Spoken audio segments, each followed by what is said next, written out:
All right, guys, welcome to the show. I have a great guest here for you today. If you have not gone to Twitter and started following us there, please check us out at SideQuest FM. Also, check us out on Instagram at SideQuest FM as well. We're also on Facebook. You can find us there by searching SideQuest Podcast. Like us, share us with your friends. And please, please, please, if you love the show, if you are enjoying the trainers that you're hearing from and the things that you're listening to, please go to iTunes, leave us a review, help us move up the ranks so that more people can hear about SideQuest Podcast, the unofficial podcast of Fitocracy. I have a great guest here today. His name is Joseph Brigleague. I pronounced that correct, right? Yep, that's my name. Awesome. Yep. Of Brigleague.com. He is an online fitness coach. He is working and doing some online things with Fitocracy. He's also getting new to the blogging sphere. And right now, I believe he is trying to get a master's. So he's juggling a lot of things at one time. But I enjoy talking to new trainers. Most of you who have listened know that I am getting into that world myself, but it's always good to hear from new people in the business and to hear about what they're doing and challenges they face. So, Joseph, welcome to the program. Thank you for having me. I appreciate it. No problem. Do you mind if I call you Joe, or is that one of those, like, I hate when people call me that? Everyone calls me Joe, so that's perfectly fine. Okay, awesome. So tell us a little bit about yourself. Where are you from, how you got into the world of fitness, just a little bit about who Joe Brigley is. Sure. So right now, like you said, I am pursuing a master's in exercise science, and I've been working out probably now for 10, 12 years now. And like I said on Fitocracy, it kind of started as a big mistake. My dad came home with a weight set one day, and just like anybody else, I was reading a couple different magazines, loaded up the bar, and was able to hoist this bar, and it just fell completely flat on me. So my parents had to come down, they had to help me out, and started there. It's gotten much better since then. I've been personal training now for the past 3 or 4 years in person. Just this online .com, and that's growing. Right outside New York City, about 10, 15 minutes from there. New York seems to be kind of the mecca of like personal trainers, at least in what I have seen. Maybe I left too soon. I think there's just a lot going on in the city in general, so it doesn't really matter that it's just fitness related, but there's definitely a ton of gyms, a lot of good trainers that are going on out there, and it's just becoming more and more popular and more respected. So where are you outside of New York City? In a small town called Englewood. Okay. Is it kind of like the one of my guests is from, where they actually drive tractors to like school day? No. It's pretty much just like a subset of New York City. Okay. Anything that's going on in the city, within that 5-10 mile radius outside of it, the same stuff's going on over here. Okay. So what grad school are you in? Right now, I am getting a master's in exercise science at Montclair State, and about 3 years ago, 3 years now, geez, I graduated from Sacred Heart, which is in Fairfield, Connecticut, about an hour and a half up the road from here, with a bachelor's in exercise science. So, what has been your greatest challenge in grad school? Juggling everything. Juggling everything right now. The exercise component's not too bad, but the concepts definitely get more and more difficult. You start dealing with and learning about people who have arthritis and diabetes, and how you can incorporate health and fitness into their lifestyle and improve upon everything that they do on a daily basis. So probably not so much what healthy people are doing, but how to make people who are struggling to get healthy and what their struggles are really. Okay. I'd noticed on one of your testimonials on your website that you had worked with a woman who had cystic fibrosis, and Yes.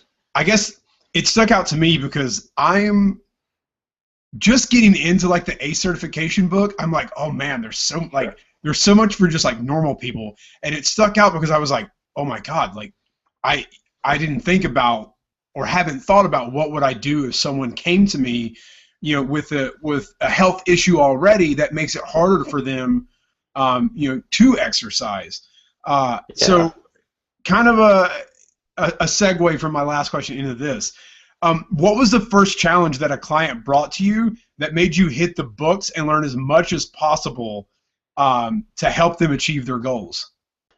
Honestly, it was probably that testimonial that you're reading about this woman with cystic fibrosis. At that same time, I was dealt a client who has diabetes.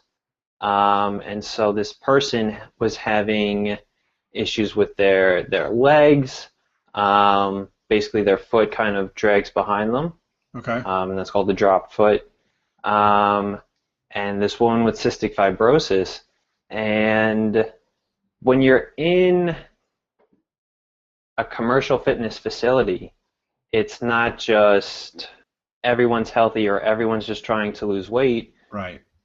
From my experience, it's everyone gets dealt somebody who's has some sort of major injury where maybe they had a hip replacement or it was a knee injury.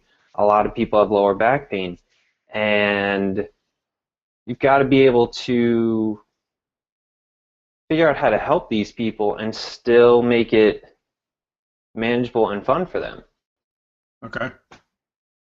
because that's what they want. Right. Right. They're Of course. still people regardless of their condition. Right. And I think for most people that are out there and listen to the podcast and are fairly healthy, you get that you get injured and it's always hard to come back. And so many people just give up. But to see people who I'm not gonna lie, ESPN, you guys, every morning they put on one of those like my wish things or one of those like crazy stories where someone like overcame odds. I cry a little. I can't help it. It's got to be the music, but something about it It's just it makes me feel like, you know what? I have no it's excuse. very empowering to it's definitely empowering to see those people come back from whatever obstacle that's been put in front of them and be able to work out. I saw a guy at the gym the other day who was an amputee. Both legs were replaced, and he came in on crutches, didn't matter, and he was still on his bench press working out. So props for that. It is it's moving. I have to say that, and it sometimes it kind of hammers home to me again the point that, man, you got no excuse. You've got full capabilities of your body, and just because you don't feel like it, that guy or that girl, they've been through a lot worse. So no Yeah. excuses. um, so kind of going off of that, I know I'm hitting you. I'm going to get you some fun ones here in a second. Um, Okay. but what is your training philosophy? It's pretty flexible. Um, to be honest, it's whatever somebody is going to be willing to do, really. Um, I've worked with people who want to work with weights 5 days a week, and I work with people who find it difficult to get to the gym twice a week. And so it's a matter of what is going to make that person who's coming in twice a week stick to coming in twice a week. What's fun for them? What's going to what's doable for them to fit into their lifestyle so that they can keep progressing to get where they want to be, whatever that might be. And the same thing goes for the person who wants to work out 5 times a week. How do you make it work where they're not doing too much but still getting results. Okay. So I had this thought, I had this question, and I wrote it down, and then I kind of Sure. erased it, but now that you kind of went back on it, because you wrote an article about how to make fitness fun. And I know for a Sure. lot of people, lifting weights, not fun. You hate running.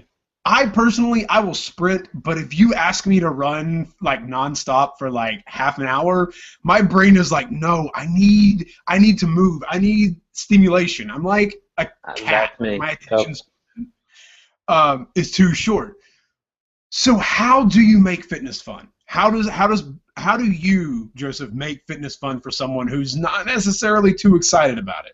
Great question. So when you start working with somebody, there's a lot of you start to get a feel for personal likes and dislikes, what they're comfortable with. You can kind of get a feel for whether they're looking around, is everybody else watching me right now, or do I feel comfortable with this? So in the instance of somebody not necessarily being so comfortable with the weights or being in a gym atmosphere, it's not doing things necessarily that's going to make them feel uncomfortable. Maybe if you're dealing with a little bit of a knee issue and giving them something like a kettlebell in their hands is going to make them feel much more confident about being in the gym. They'll feel like they fit in, and so it's a lot of are going to make these people feel comfortable and start to enjoy it that way. They want to come back. All right, I have a fun question for you here. Before you die, you have the choice of working out with The Rock or Arnold. Which one do you choose? Arnold now or Arnold in his prime? Oh, man. Prime? Okay, prime. I think you got to go with Arnold in his prime. Yeah. For me, that's how it is. I mean, Dwayne Johnson, The Rock, is his physique, what he's done to it over the years is just incredible, but Arnold's the pinnacle. He's the one who started this whole physique-obsessed focus for people. Yeah. And he won it so many years consecutively that it's just, he's the man. Yeah. I knew when I was writing that question. Definitely Arnold. This is kind of a dumb one to ask, but might as well. So I enjoyed the little header that you have on the homepage of your site where it says, "Thank you for coming, even if you misspelled Brangelina." Has anyone actually come to your site by misspelling Brangelina? Not that I'm aware of. I haven't gotten any comments or emails about that, but I felt like it's such a new word that it's just something I completely made up on after thinking about what I wanted to name my company, that it's a long word, there's a lot of syllables, there's a lot of letters in it, that Brangelina just kind of fell into that same category of confusion. Okay, I'm not gonna lie. I chuckled for probably about 5 minutes at that, just imagining someone like typing in Brangelina and totally misspelling. I'm sure if you typed in Brigleague Brangelina under the Google search bar, would probably come up as well. So what is one non-fitness goal or dream that you want to tackle someday? It's a good question. I guess I'm doing it right now, where it was starting a business. Okay. For me, it's always been, my mentality is I like it done a certain way, and I believe in what I can do. And owning a business allows you to be a businessman. It allows you to be a writer as a blogger. It allows you to be on camera. It allows you to work with fitness. So probably just running a business and then maybe branching off into different areas of business from there. Okay.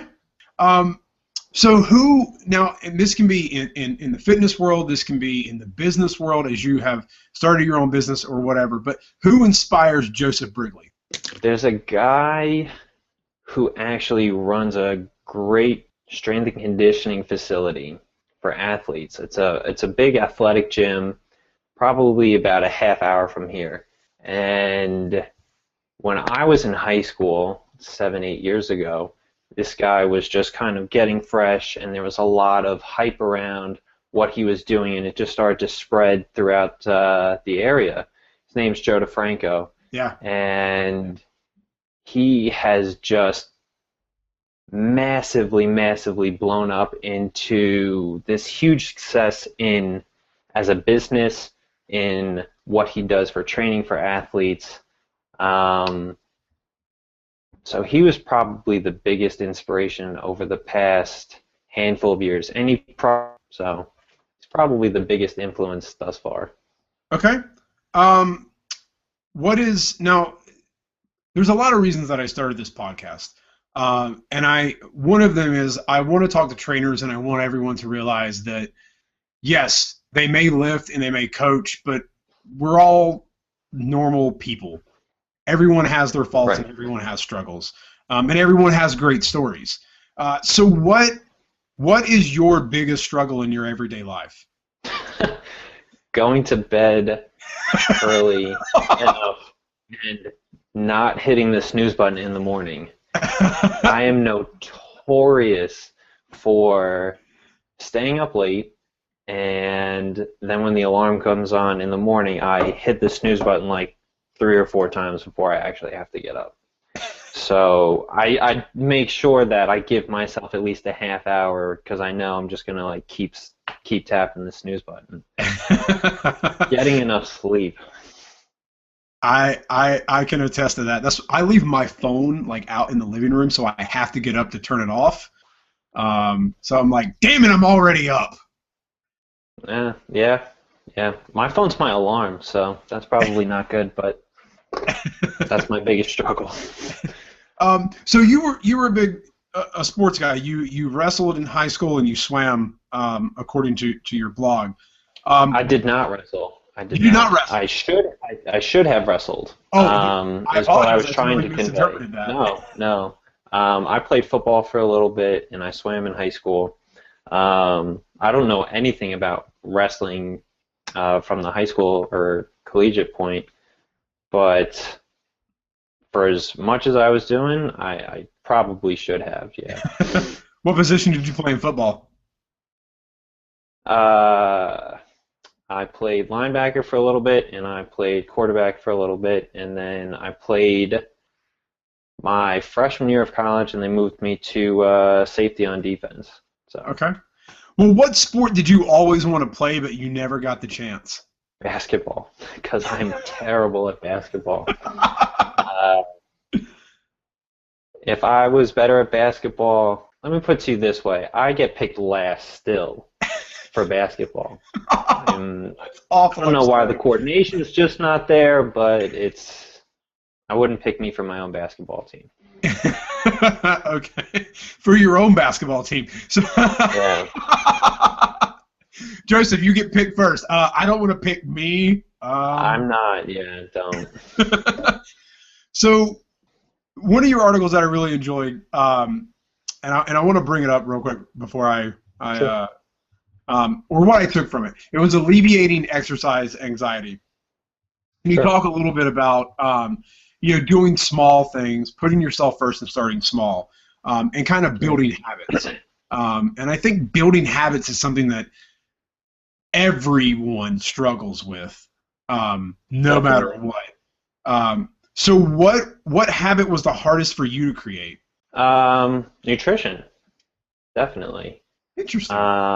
Exercise just kind of clicked for me, and maybe it was because I had started right before high school going into it for football, and then keeping going with that throughout high school because of the sports. Exercise has always been kind of something that just clicked with me. But nutrition-wise, I've only gotten it down pat and not even down pat, but within the last 6 months, where I can say I'm happy with the progress I'm making, and I'm able to continuously repeat those efforts. It's not an easy thing to get some of these things down. Okay. What has been your biggest struggle in nutrition? Like, is there a certain food group or a certain item that you just really loved and it's been hard for you to I don't want to say take Making it, out of your life, but slim down? sure. No, I definitely, yeah, I understand. Um, Cutting out different things. I just posted something on Fitocracy the other day about, be just if you're having a protein bar, be mindful of what might be in it because I just recently cut these out and I was having two protein bars a day, Right. 20 grams each, which is pretty good, but it also had like 40 grams of sugar. So you start to look at these things and it adds up. But for me, it was really making the time to cook, buying the food, um, and having the right kinds or even just enough. Okay. All right. I got a couple more fun ones here, and then we'll wind down the podcast a little bit. The doctor, you go to the doctor, Joe, and the doctor says, Joe, no more weights. Either you have to choose running or jazzercise. What do you choose? The hell of a question. Um, does it have to be long distance running? That's what I would ask the doctor. You know what? Maybe jazzercise because that could probably be fun. I really don't like long distance running. That is with um, maybe jazzercise. I'm sure there's people in the class you can kind of mingle with them, and Yeah, yeah. yeah, at least there's an end in sight. With running, you're just kind of like I agree. jazzercise. It's it's a tunnel. You're just running in your mind. I like to have my mind active and constantly pushing to I something. need to be engaged. Yeah. Yeah. All right. So let's say you're reincarnated as a rock and roll star. What would the name of your band be? I really like 80s rock, so let's try to make a play on words with that. Maybe like Joe Halen, Joe. Hey, okay. like Van Halen. Joe Halen, yeah, let's go with that. Joe. All right. Sure. um, so just a couple more here. But you're in school and you're learning and you're new to the business. Sure, And I sure, know for a lot of people that are new, this is the great thing about the internet is there is a lot of knowledge. And I have delved in sure. to it myself and to learn as much as I can because I know that once I get certified as a trainer and get out there and get working, I'm going to be years and years behind other people that have already been there. But the internet, there's a lot of misinformation and ridiculous things. So what do you think is one thing that most people, the one thing that most people are most uninformed about when it comes to exercise, fitness, or nutrition? Trying to work, I guess this follows suit with this whole spot reduction discussion that's been online and what people think about it. But working a particular muscle group, let's just say your abs, for instance, is not necessarily, it's not going to trim down the size of your stomach. In order for you to, your body's going to pull weight from wherever it really wants to. Right. So the thought that doing crunches or planks or anything like that that's going to slim down an area, that's just not going to happen. It's a matter of keeping track with your habits of nutrition and putting in some cardio and putting in enough weights. But the same thing holds true for women who are afraid to look or lift weights because they want to look or are afraid of looking bulky. That's really just a matter of nutrition. Right. Right. And I see that that's probably the one thing I see the most is how do I get, or people ask me at work, like, how do I get fat off of here? And I'm like, you kind of just have to let your body get there. Like, it's not like you just kind of wave a magic wand and do a couple of crunches this way and it happens. Yeah. Okay, so this one's a deep one and a heavy one. So, at the end of your career, or whenever you are moving on to retire, what do you want your legacy to be? What do you want to leave behind on clients or people that you deal with every day? What do you want them to be left with that Joseph Brigleague taught them? That I've taught them that exercise, nutrition, being healthy is really a matter of habits. It's picking something, sticking to it, progressing. For some people, that means you can, if you're type A, you can handle 5 or 6 habits at a time and making that a pattern. And for some people, it's just picking one. But that exercise and nutrition are a habit, and the more that you stick to it, even if it's not going the way you want it to right now, that doesn't mean it's not going to next week, in 3 weeks. Just keep sticking with it because it will click. My legacy, that I am hardworking and gave people the right information to make a difference in themselves. Okay, that's good. I kind of got that question from a blog post from a friend, and it stuck with me for a while. But I feel like it's something that has motivated me to think about long-term goals myself. Great. So Joseph, you do some stuff on photography. Talk a little bit about. I think you have a class going on. I know you've got a new one coming. Yep. Talk a little bit about that and how you approach those classes for listeners here who might be interested. And if you're going to do anything around the new year, what your idea for your next class might be. Right. So I just started a class. It's called The Best Version of You, and we've got a couple clients working in a group setting where everyone's around similar fitness levels. I provide the exercise planning. We follow along together. They ask me, prime example of how to make exercise fun. Somebody was saying to me, well, this was just a little too difficult, or I felt awkward doing this. It's not a problem. Even though it's still a group setting, you can still make substitutions for certain exercises to make people feel more comfortable. So it's a 5-month class, and for anybody who's really looking to make a drastic change. There's no crash dieting here. We're working on habits. How to make sure you're having breakfast, or what you could be having at breakfast that's going to make the difference for the long term for yourself. And how to keep progressing these things, how to keep people consistent and motivated.